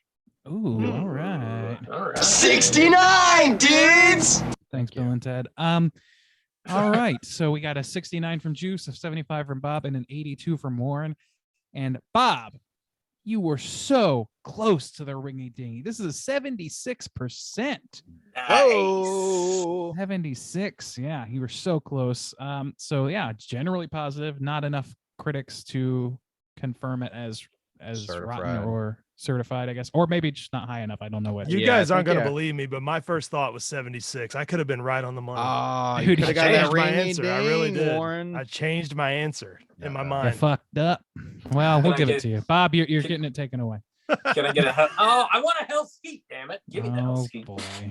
Warren, Juice, it's would up you to like to give Warren a hell? I mean, Warren, would you like to give Bob a hell skeet? Well, he was like, no. Just I'll give him a hell skeet. Go All ahead, right. give it to him. Yeah. all right, hell skeet. All right. Moving on to our Yes. audience score. There are 10,000 plus audience ratings for this film, so significantly more. How many? and I think we're I'm gonna go sorry. 10,000 10,000. plus. Okay. So we're going to start with Juice this time. Going to go in reverse order. What do you think that aggregate is for those 10,000 people? 76 for the critics. It seems high, but I wanna believe that this score is gonna drop a bit with people actually watching and reviewing it. We see that sometimes. So I'm gonna give it the 60. 60, you said? Yeah. 60 from Juice. Bob, where are you at with it? Yeah, I think it's gonna be lower with that many people. I'm gonna go with a 70. 70. All right. You got 60 and 70. And Warren, where are you at? I'm gonna do what Juice did. I'm gonna go a little bit lower. I'm gonna be around. I'm just gonna go with my gut because I almost changed it again. I'm gonna say 58%. 58%. All right. Well, buddy, your gut's doing double overtime this week. It is 54%. So you, my friend. Wow. That's more appropriate. Warren, the would you like a critics- hell skeet or a hell yeet? I'm gonna take a hell yeet since you're offering. Hell yeet. for Warren. All right. Dude, Here's the critics. you are way too excited to do that. Like, I'm believe me, buddy. If this desk just rose 3 inches, okay. Only 3. You know, it's a tall desk already. The short chair. Leave me alone. It's cold. It's the cold. old cold boner. It's Hate cold seeing on the it. hog jog. You know, I was working all day. Let me rattle off a few more excuses here. He was in the pool, guys. Let's give him a I break. was in the pool. The shark. All right. Shrek. The critics' consensus reads as follows. While Basket Case definitely delivers all the gonzo gore promised by its cracked premise, it's really set apart by its rich vein of genuine pathos. The gore, I mean, might be a little bit of an overstatement, but at least for most of it, I think there is something interesting happening pathologically with these lead brothers. So I will give them that for sure. It seems about right. Let's go to some reviews and see if we can find a humorous or otherwise interesting one. Here's a negative one. Everything about this film is gratuitous, and despite its essential humorlessness, it's almost hilarious in a sidelong sort of way. Yeah, I don't see humorlessness, man. I just don't see it. This movie definitely doesn't take itself seriously. It doesn't, but that doesn't mean it's funny. Review left by Juice. That's 8 not minutes all. ago. That's Might not be. a lack of That's- humor. Not being funny and a lack of humor are not the same thing. Yeah, I found it like almost humorless. I don't know. Tight. Humorlessness means that you Tight. like that. It's like you're taking it very seriously. That's what that means. So this movie is not that.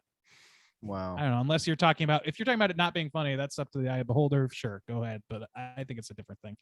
Anyway, let's try one more. I don't know.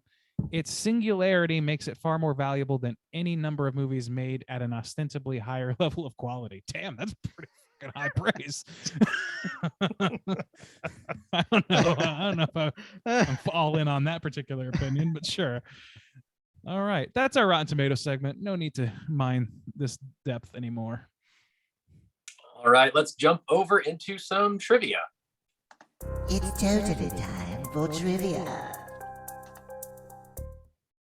Bob, hit us we with more co- of that trivia. I'm gonna hit you with it. We covered a good bit already, but I do have a few more pieces here. Randy touched on this, where like the distributor ended up cutting all of the gore sequences out of the original cut of the movie and started putting it out that way. And then they ended up contacting Joe Bob specifically to arrange a showing of it at a drive-in somewhere in Texas. And he was doing his like drive-in reviews at the time, and they contacted him trying to help set it up. And he was like, I'm happy to do it. I love the movie, but he's like, but you got to put the gore scenes back in if you want to do that, because it doesn't work without them. And I don't know that it was him specifically that got them to do that, but they listened to him or to somebody else and did restore the film the way it was meant to be seen by Hindenlotter, and he ended up setting up that screening in Texas for him. Damn, It's weird. good The areas call. that Joe Bob's fingerprints are Yeah. like all over that particular strain of film at that time. Yeah, Good for him. yeah. I will. So I want to clarify then. So the version that played in the theater for 2 years as a midnight movie was the one with no gore? No, I think it was the one with gore. Oh, This is after- okay. that Well, happened because after Bob said it this. played that they released it that way until Joe Bob said you need to put the gore back in. Yeah, I don't know like how many screenings of it really happened. They started putting it out that way, but I don't know how long it Okay. lasted. But Okay. Chances are that's just where it gained prominence, is I think the story. It's not so much that Yeah. was like its Okay. first big run or anything. yeah. Yeah. This movie was dedicated to Herschel Gordon Lewis, who is otherwise known as the Godfather of Gore. He made a bunch of very low budget B movies, gore pictures. He was like kind of one of the first guys to do that back in the 60s. Hindenlauder is a big fan of Herschel Gordon Lewis, so much so that he released a documentary in 2015, I think, where it's just about Herschel Gordon Lewis's life, basically, and the influence that his films had. So you can check that out if you are interested. Also, Hindenlauder keeps Belial in his house still to this day. Whoa. Just chilling. I've always been a creeper. Yeah, that might fit. kind of a creeper. 30 years after this movie's release, the actress who played Casey, Beverly Bonner, she starred in a stage production called Casey 30 Years Later that had a screening at Basket Case before the show. I don't know if you can watch that anywhere or if it was filmed. Maybe it's up on YouTube, but if you want some more Basket Case content, check out Casey 30 Years Later. That seems like one of those leaves in the wind, gone, lost to time sort of things to me. Maybe. Which is a shame because, man, I am curious what's her name? Beverly Bonnie or whatever? Bonaire. Bonaire. Yeah. I like whatever she got out of the Casey character was a lot more than most people. I think. Like, I loved the Casey character. I was like, man, she's just a sweet, like the prostitute with the heart of gold. Good for her. She's helping this naive little dork find his way, and she's paying almost the ultimate price for it. But yeah, I don't know. I if like 30 that years later character is too, necessary. Randy, maybe that was her boyfriend. You asshole! How do you know that What? that old guy Andy? wasn't just her boyfriend, man? Come on, dude. I mean, I guess maybe he died that night because we don't see him again. I was trying to see if it was included on this Arrow video disc here, but there's That would be incredible if it does. I don't see it on there. There's so much. I feel like if it stuff. existed, it'd probably be on there by the way you Like, describe it. Look, I don't know. Can you see that? God damn, that is- Wow, holy shit. That That's is a bonus lot. shit. Holy so much shit. For takes people up like the whole only half listening of to the the podcast, I it's like know. half the box in microscopic text. It's the features. Oh my God. insanity. It's like reading liner notes. Also, minor note, Randy's like background is like hypnotizing me. It kind of gives me some like it looks like carpet almost, but also Yeah. kind of giving me some like Shining vibes, like with the triangles. Oh, Yeah. you know, Kind of nice. Whoa. Wicker. I've got two more bits of trivia here. The bedtime story that the boy's aunt reads to them is from Shakespeare's The Tempest. Specifically, she's reading them a speech by Caliban, who is a deformed, animalistic creature that once attempted to rape the protagonist's daughter and was enslaved as a result. So, kind of inspired by The Tempest, I guess. Oh, Caliban. Oh I boy. didn't That like- rascal. That is also an X-Men character, I believe. Yeah. And I don't know much about him, but I feel like I don't want to anymore. Yeah. The last bit I have here is the bar scene was shot at an old S&M club in Manhattan. It was known as the Hellfire Club. I The have bar a was daddy kink. Hell yeah. The bar was so big that the crew also used it as the Bradley's basement, and the crew had to hide all the sex toys, including a very large swing, which apparently is still in the club. The original buzzsaw used to kill Dwayne and Belial's father also used to hang above the door of the club until it was eventually stolen. That's interesting. Aw. Jeez. Yeah. For what purpose? Don't even think about it. Oh God, Yeah. stolen from the BDSM club. I got to take this one home. Oh boy. Art of movie history is going on my ass tonight, ladies. That thing is rusted to pieces now. Hey girl, you ready to get this buzzsaw? Oh God, no! That's it for trivia. Let's go ahead and talk Cooter of the Week. Let me Oh. ask you one thing. Oh, cut the bomb. Ah. We can't stop. We can. Okay. Well, so one thing my wife noticed, and I actually rewound it and did notice it as well, and I thought maybe this would be something that was online. But when he's talking to the lady in the bar about his brother for the first time, he actually accidentally calls his brother Dwayne. So he refers to does his he? brother in the basket as Huh. Dwayne, and Emily noticed that, and I rewound it, and he does. So I was like, oh, maybe that's a blooper that's online, and they mention it. So I just wanted to bring it up.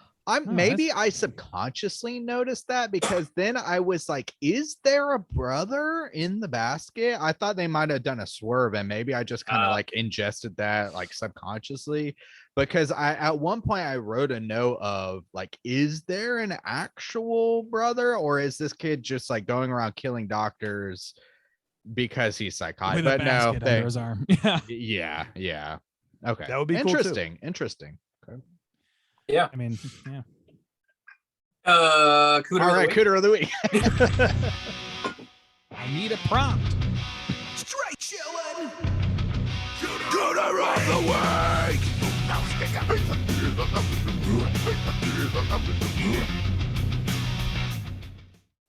Juice, what is a cooter and why do we hunt them?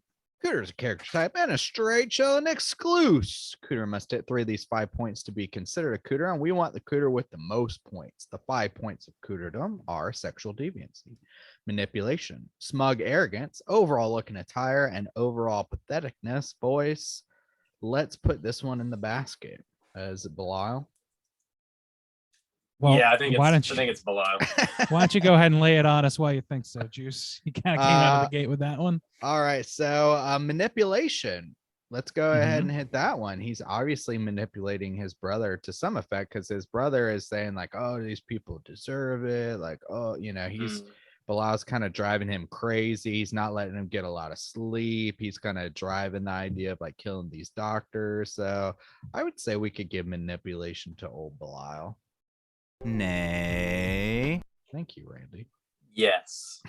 That's a hard yes. Yeah, I mean, hard that's kind of like, that's one of the more interesting things about it, is that, about the whole pathos that they were talking about in the critics consensus, is that, he is more or less driven insane by his addled puddle morphous blob brother, who out of a sense of duty. Yeah, out of a sense of duty, but also like, yeah, I know it really was out of a sense of duty, wasn't it? Yeah, that's really the main thing. So yeah, manipulation hits for sure.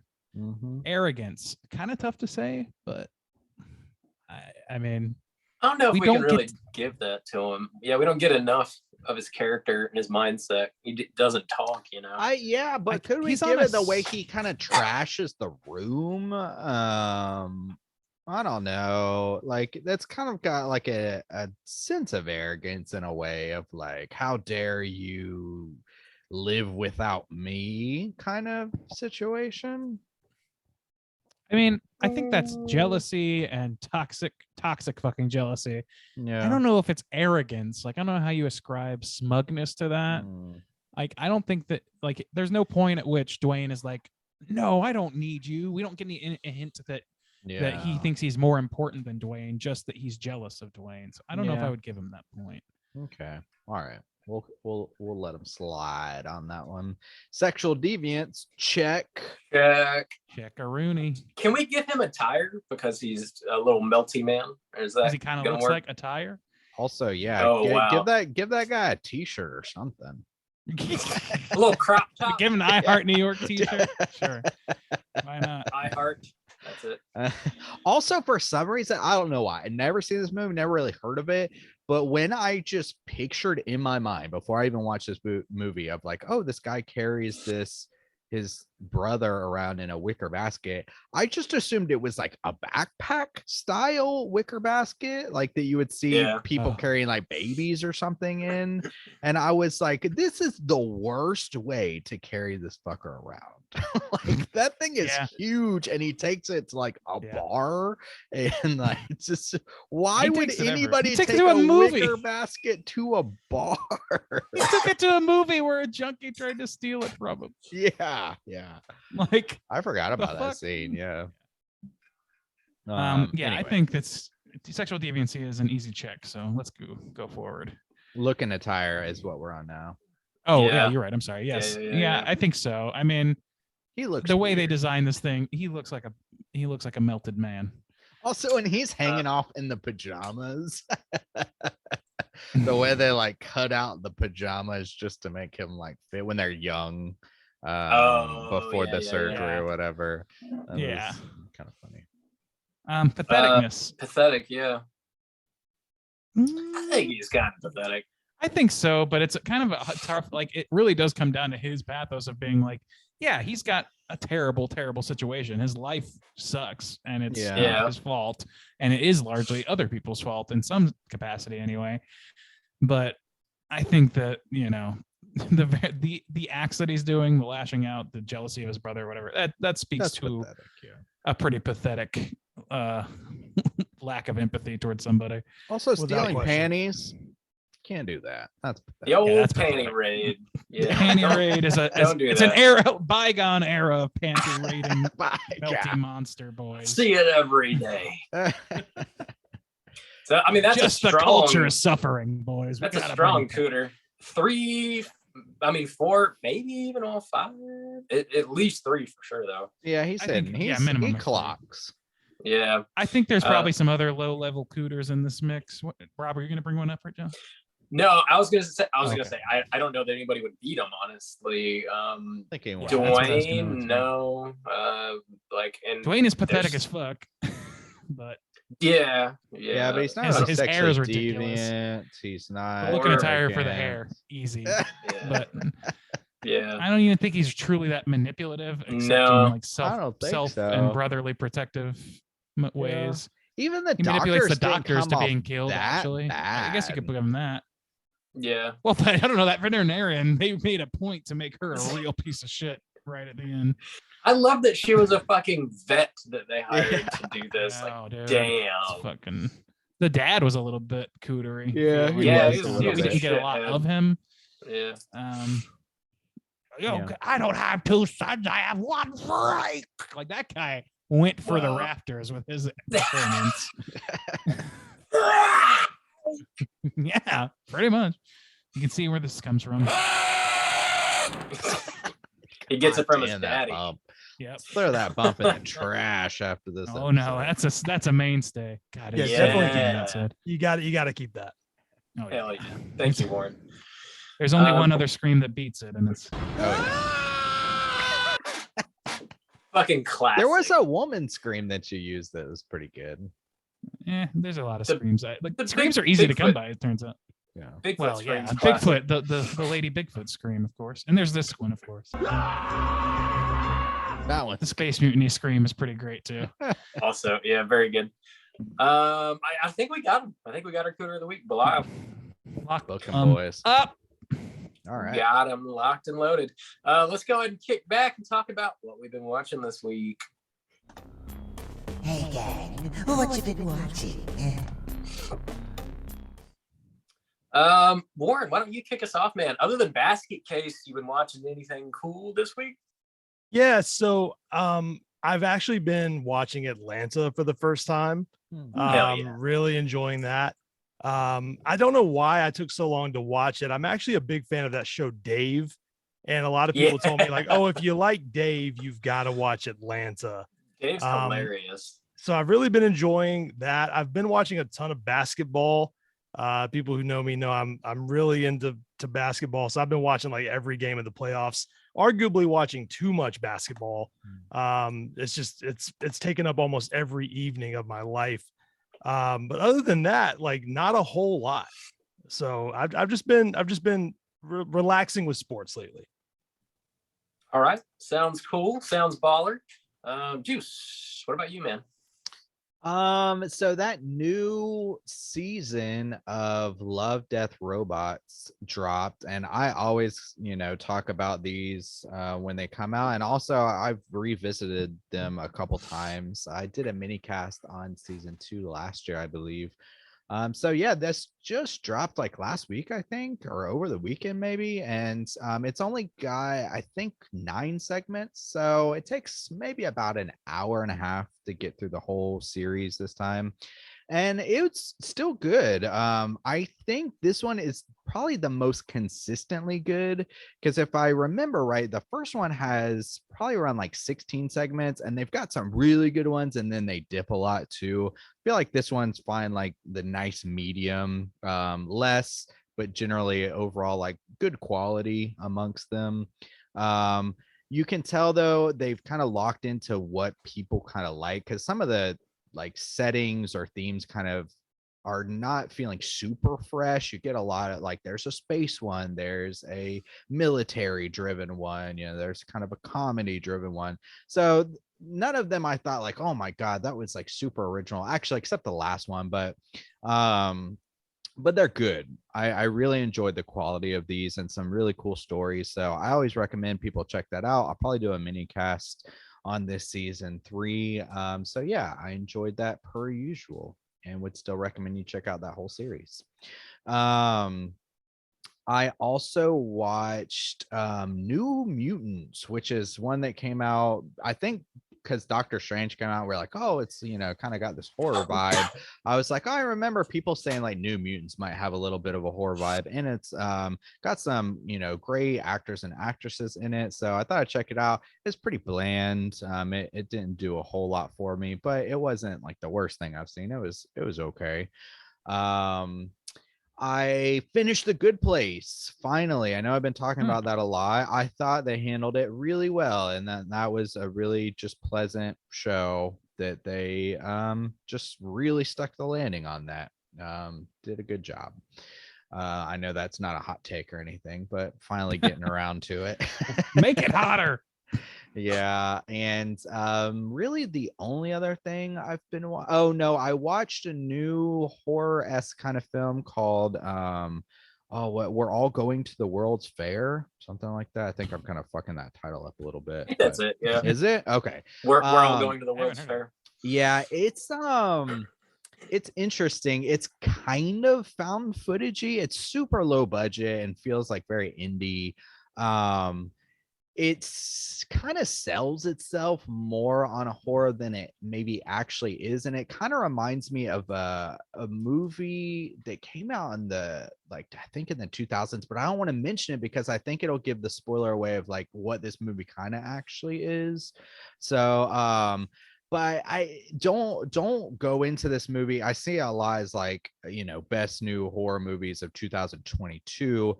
I don't really know if it fits that well enough, but it's interesting. If you're looking for a kind of found footage style, it's more like cam style because they shoot a lot through like their laptops and stuff. But the premise is this very young girl, like 14. She's doing this kind of online challenge where you're supposed to like a TikTok challenge or something like that, but it's horror based, and she's trying to track her like progress through this challenge. Like, oh, is it changing me? Is it affecting me and stuff? So that's why it's kind of mostly like cam based. But yeah, it was interesting, but not necessarily horror, I don't think. But yeah, the only other thing I've been watching classic like Disney movies, but all in Korean to practice my listening. And Disney, I will give them some damn credit. I was watching like Peter Pan, and what they do with like the songs and the voice acting and everything is pretty amazing because they put it all in Korean. I assume they do it with every language, but like the tone of like the song matches, they change all the words, but to fit the melody and to be like as close as possible, like to the meaning. And the voice actors like stick the characters like so much. I was able to watch, like, I'm very familiar with classic Peter Pan, and like even though I couldn't understand all the Korean, it's like I had no problem following the tone and like the delivery and the songs and everything matched so well. I'm like, holy shit, Disney, you're really spreading that magic like across the world, because that show is pretty big impressive. hand for Disney, everyone. Yeah. Come on. Woo! Let's give it to the mega. Yeah, I mean, this is kind of like an underground thing of Disney being amazing. But did you guys know that Disney's have you heard of this movies, Disney? And Anyways, also. so I was just like really impressed by that. But yeah, that's about all I've been watching. Bob, what you been watching, my guy?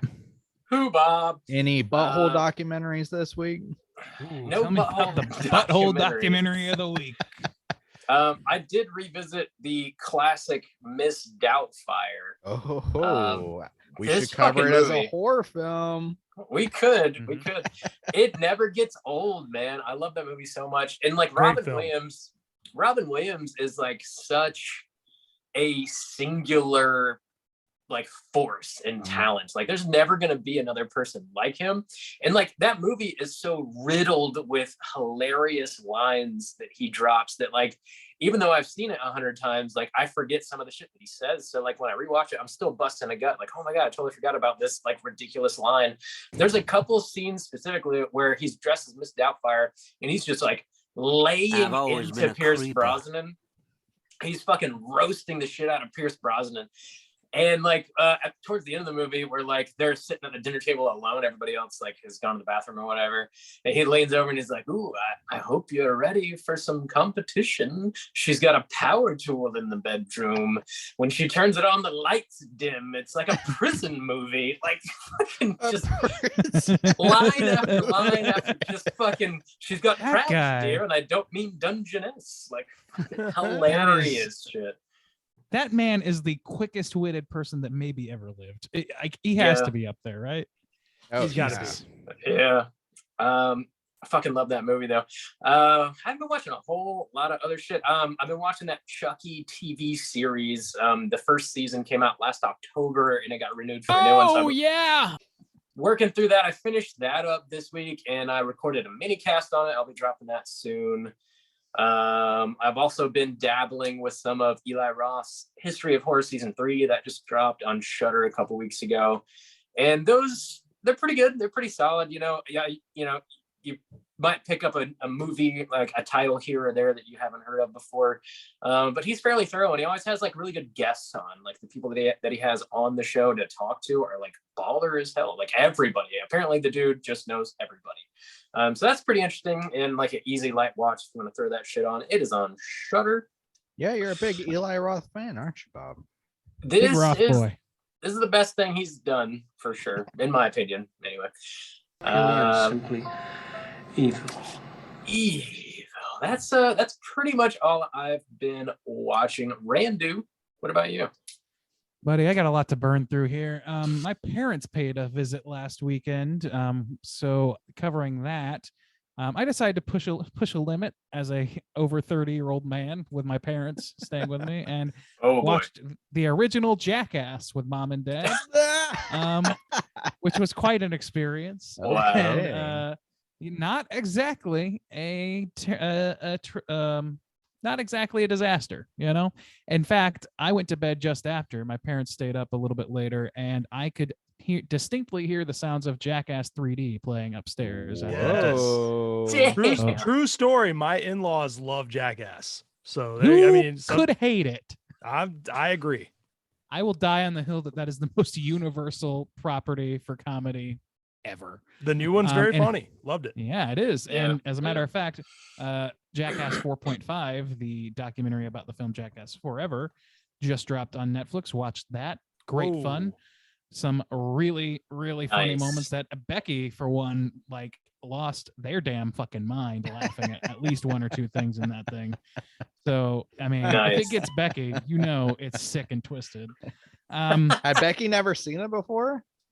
Well, it was 4.5. So I got you. No, we saw that was the seal breaking after COVID of going to the movie theater for us. Gotcha. As it was for many people. I watched on a whim. I watched the movie Popcorn on Shudder, which I want to reserve some comment for because I would like to review it at some point soon, if not on an episode, then on a mini cast. So I'm kind of reserving on that, but I enjoyed that. I watched Alex Garland's Men on day after opening night. So, and again, we may or may not cover it, so I'm holding on to that for a second. I watched The Stylist on Shudder, which I was okay with. You know, I was really sold based on the cover because it's so very like beautiful. That poster that they put together for that movie, it looks like a Beauty and the Beast cover. It's like, I don't know, there's something really great about it, and the lighting in the movie kind of matches it to some extent. I don't know that I loved the movie overall, but it was fine, and I'll stand by that poster is fucking badass, and the performances in it were good too. I'll give them that too. Speaking of Robin Williams, I watched a movie again on a whim called Awakenings, which is Robert De Niro and Robin Williams starring. It's not a comedy, it's like a tearjerker drama by oh my God, I'm blanking. Laverne, goddamn. Penny Marshall. It's a Penny Marshall film. And it's about a true story, like purportedly, about a doctor who found a way of basically waking up this group of comatose patients who all had a similar childhood disease that had left them comatose at the end of the day. He found a way for them to basically become regular people again for a short time. And then so Robert De Niro goes from being basically like vegetative state for the most part to being something of a regular person, but eventually I don't know, I don't want to spoil anything, but like things get more complicated than that. And I don't know exactly how much of that was changed for the drama of it all, but for the sake of the movie, it was pretty fun. It doesn't have the Robin Williams wit to it though, which is a shame. He does a great job, but it's not the funnest version of Robin. Let's see. I also watched the Corman edition of Little Shop of Horrors again. That movie gets funnier to me every time I watch it. We Own This City. I have watched 2 episodes now. I'm very slowly taking my time with that, and it's starting to shape up, baby. I'm getting pretty excited about how this thing's gonna go. Yeah, it's good, man. What is? Can you give me an elevator pitch on that? I haven't heard about that. So I don't know if you know The Wire, or if you watched The Wire. Oh, for sure. Yeah. Okay, so it's David Simon.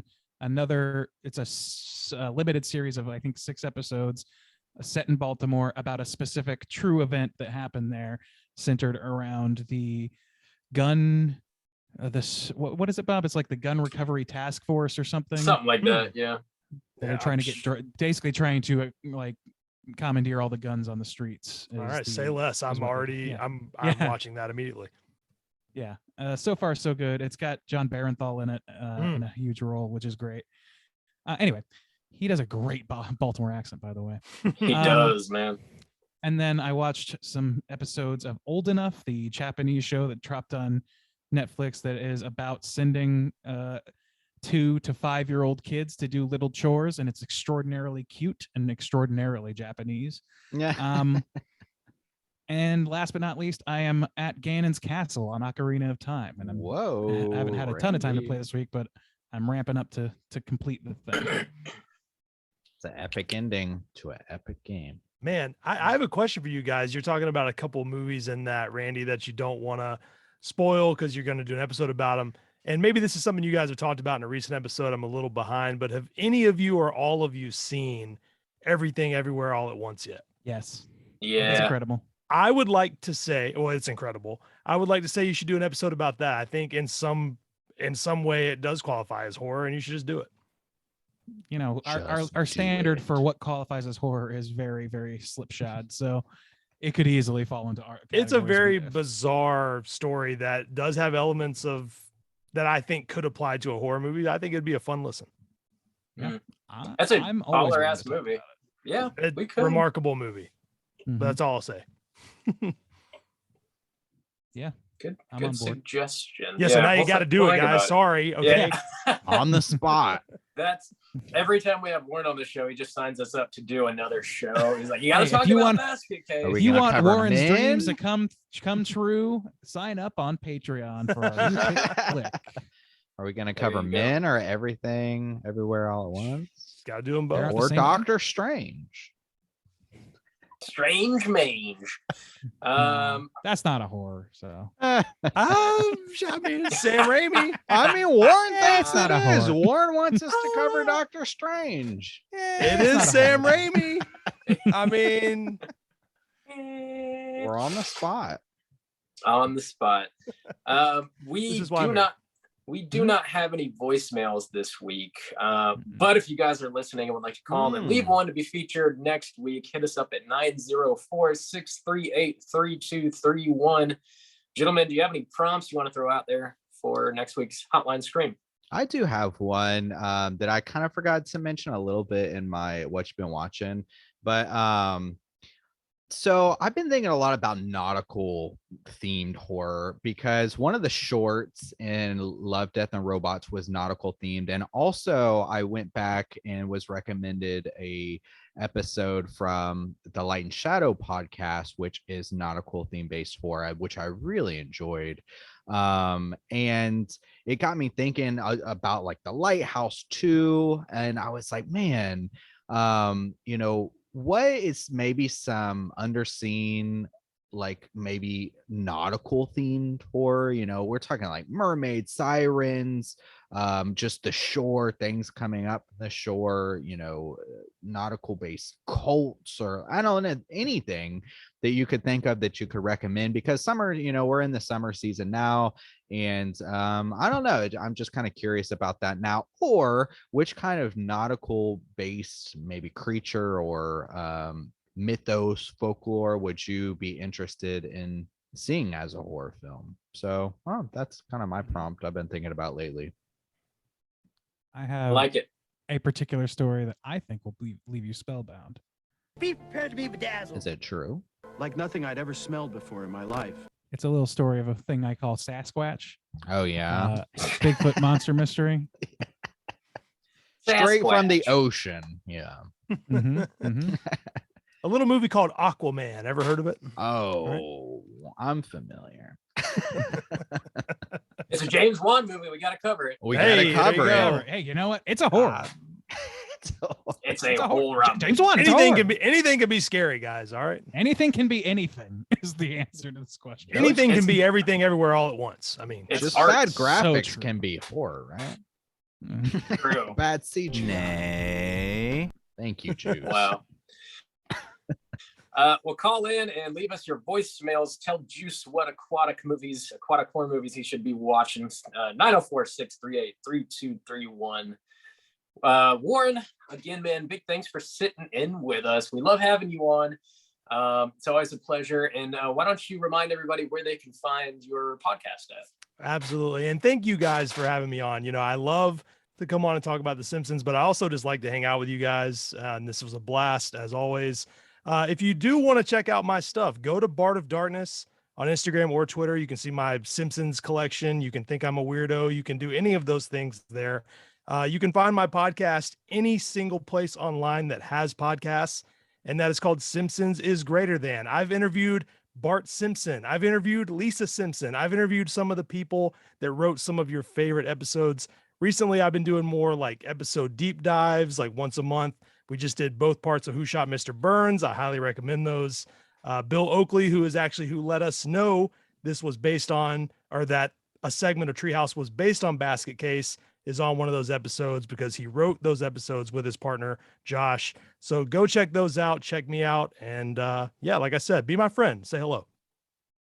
Awesome. Yeah, check out Warren. So right. He is so very right indeed. We're going to be back next week with a brand new show. As always, we're going to be hitting up another Patreon pick. This one was chosen by our boy Nasty Nate. The movie is 1985's Clue. Slam it into your eye. Classic. Is it horror? And Is it horror? well, it doesn't we'll have rain. discuss So. next week. We will. Slam Clue into your eyeballs. Get ready for next week's show. Until then, please rate, review, and subscribe to us on iTunes. You can follow us on Twitter, STR8_chilling, on Instagram at Straight Chilling Podcast. You can send us an email through our website, straightchillingpodcast.com. Don't forget about our Friday Joe Bob watch party, 9 p.m. Eastern Standard Time. And if you want to join in on our Slack channel conversations, hit us up on one of those social media outlets. I'll send you a link so you can do so. And until next week, as always, all you mother truckers, please keep chilling.